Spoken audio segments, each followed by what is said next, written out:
thereof. Now, what you find now is you find that the Freedom from Religion Act only take the first part of that. Congress shall make no law respecting the establishment of religion. If you pray in Congress, that's a violation because not everybody prays. The second part of this says, or prohibit the free exercise thereof. They're prohibiting the free exercise of a congressman to get up and pray. Or said, can I lead us in prayer right now? It is prohibiting the free exercise thereof. It doesn't say, oh, you can worship how you want in private. No. Free exercise in public. Nor abridging the freedoms of speech. Here are some words you can't say. You can't say this anymore. You can't say that anymore. The political correctness. Now, Congress is not making these laws. We're making these for ourselves. We're trying to. But these are one of the things, this is where the Founding Fathers said, we know this to be true, that the government should not restrict these things. It is nature's law. We know this because you have individual worth and you have individual rights. I mean, just stop and think about that and how they push back. Our Amendment 4 about search and seizure. How the government can't just come in and take your stuff. They can't just search your premises without having, here it is, the right of the people to secure their person, houses, papers, and effects against unreasonable searches and seizures shall not be violated, and no warrant shall issue but upon probable cause, supported by oath or affirmation, and particularly describing the place to be searched and the persons or things to be seized. What does that mean? That means no government official, no level of government, federal, state, or local, can take your things that belong to you without probable cause that you are doing something illegal. Now, if they can prove with reasonable cause, if they can have some sort of cause or some sort of, say, something to take to a judge and say, we think because of this evidence that we may find this with this person, the judge will issue a warrant.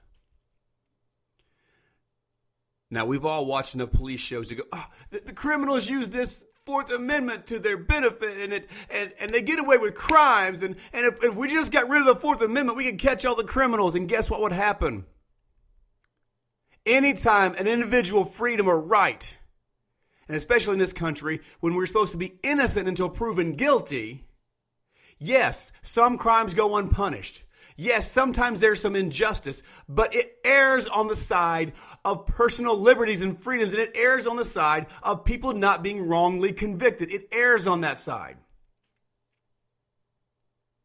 And it's very important for you to understand that there is no perfect government. I was listening to Milton Friedman the other day giving an answer to somebody who said, well, isn't capitalism based out of greed? And aren't the things wrong with America based in capitalism because it comes out of greed and want of power and lust of power? And Milton Friedman just responded back, I think it was Phil Donahue, and just said, show me a form of government that is not run by greed and is not run by lust for power. Socialism? Communism? Marxism? Monarchies? You're making a straw man argument here to say that socialism and communism somehow rise above greed and power. We have to look no further than the United Socialist Soviet Republic, the USSR. Communist China, or any of the socialist governments that you've seen, they all are corrupt. So let me ask this question. So what is the common thread here? because it's just because something is it happens to be there doesn't mean it's the causation of it. You understand what I'm saying? Something is I'm blanking on the term. Just because something is there, and we look and say, "Oh, this is a common thread," so this has to be the causation of it. Correlation. Correlation does not equal causation. Correlation doesn't equal causation. So what is, when we also can look and say, well, religion is the evilness of man, and religion is the worst evil ever come upon this world. Really? Because more people have died at the hands of atheists than they have from all of the religious people and all the religious organizations and religious causes of death from the beginning of recorded history. In the 20th century, over 120 million people died at the hands of atheists and communism. So those weren't run by lust of power and greed and oppression. No. Are there problems with capitalism? Yes, because you flow into crony capitalism, whereby lobbyists make deals with lawmakers to make laws that benefit them and not the general public, not the representative public. Yes, that happens. So what do? You get rid of lobbyists. You don't chuck the whole Constitution. You don't chuck capitalism just because a few people have taken capitalism and twisted it. What you do is you pull back and you prune and you revert back to the original status. You hit refresh, you hit reset, you hit restart. You don't change governments. You don't change from one government to another just because there are issues with the government. It's like this. Let me tell you, I want to bring this into play here. I was married, still am, happily, very happily, in love. Early on in our marriage, I wasn't ready to be married. Emotionally, I wasn't in the right place. Nina, that's my wife, and we came into this marriage with lots of baggage, both of us. Lots of baggage. And I remember looking at another woman one day, and I said, "Wow, she's gorgeous. I wonder what it would be like to be married to her." And this thought popped in my head. And the thought said, now for me, and what I believe the Holy Spirit spoke to me in that moment and said, "Hey, Wes, that woman, she has a whole other set of issues.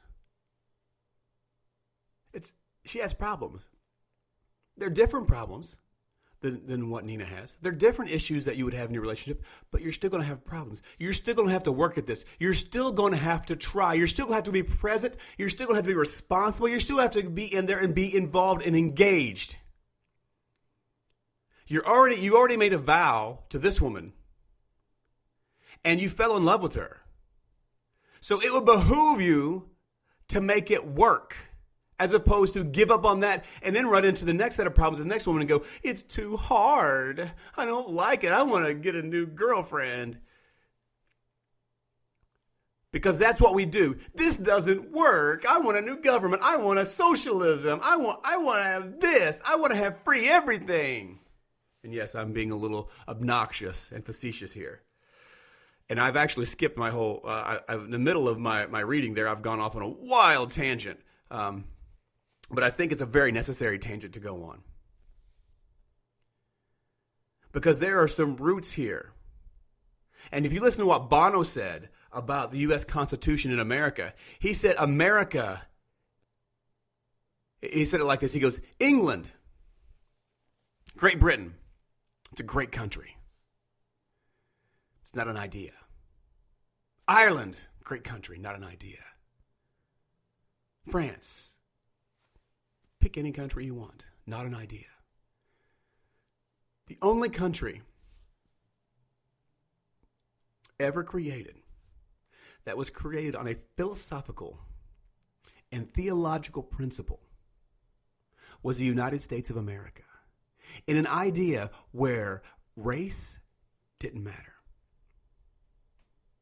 where even theology didn't matter, where we could come together if we all believed the same idea and we held the same ideals and we held the same principles. Our other peripheral things could be different. We could be pluralistic in that sense if we all held to the idea that we will fight for the American principles. And what are they? Life, liberty, and the pursuit of happiness. And that we are all endowed with inalienable rights from our Creator. If we could get a handle on those principles, then regardless of our backgrounds, regardless of our family lines, our heritage, regardless of our skin color, our hair color, regardless of any of that, we could actually be the greatest nation on earth because we wouldn't be held back by any of the things that held back the other countries. So our nationalism is to be rooted in the Constitution and the American ideal. And that is, we can be exceptional. Why? Because God is our Creator. And He created me with worth. And I don't have government squashing and oppressing my potential. I can reach my potential simply because I've been given the opportunity and government has been pushed out of the way and made way for the Liberty Zone. Made way for the Liberty Zone.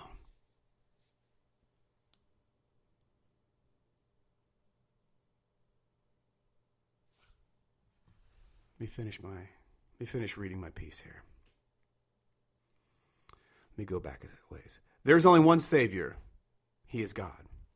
In America, we individuals are given space to overcome the injustice and prejudice of the ruling classes. It is found in our individual rights, not our collective rights. Don't give up your principles for a person promising justice by increasing his or her executive powers, or by degradation of the Constitution whereby they will gain those powers. Be careful when you begin to remove concrete pillars and replace them with malleable, flamboyant materials. It is impossible for the latter to bear the weight and consistency of the former. Don't let the fire of liberty burn out. Stoke the flames and let them burn brighter. We are responsible if the republic fizzles out after only 300 years. It will be on our shoulders squarely as much as the Jews yelling, "Crucify him," to the Christ. If you hide your faith, if you hide your true identity and allow others to destroy the city of refuge or America, then you cannot cry out persecution when they drag you from your place of worship. You will willfully have become a martyr, which is no martyr, but rather a cowardly masochist. Do you have principles? Do you have American principles? Do you have Christian principles? In this election, there is a revolution. This is a revolutionary election. You have 3 candidates out there who are striving to bring revolution. One of those candidates, Bernie Sanders.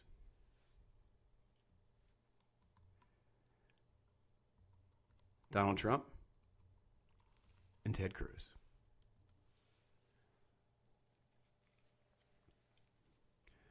They are revolutionary for different reasons, but they're doing something fantastical in this election period. All 3 of them are bringing in new voters. So why aren't the polls mattering any? Because you're polling potential voters. They're bringing in voters that have never voted before or haven't voted in a really long time. You see, Bernie Sanders is getting the vote of those who are tired of the Democratic establishment. He's basically creating a Tea Party for socialism. Now, most of them don't know what socialism is, and you can look up, do Bernie Sanders supporters know what socialism is, and they don't. And I don't think Bernie Sanders completely understands socialism because he keeps referring to Denmark as a socialist country, and Denmark keeps saying we're not. We're an open market country. You know, we're not a socialist country. So I digress. But he's bringing in new voters who of the millennial generation who are rooted and founded in postmodern thought, and he's calling out to them because they're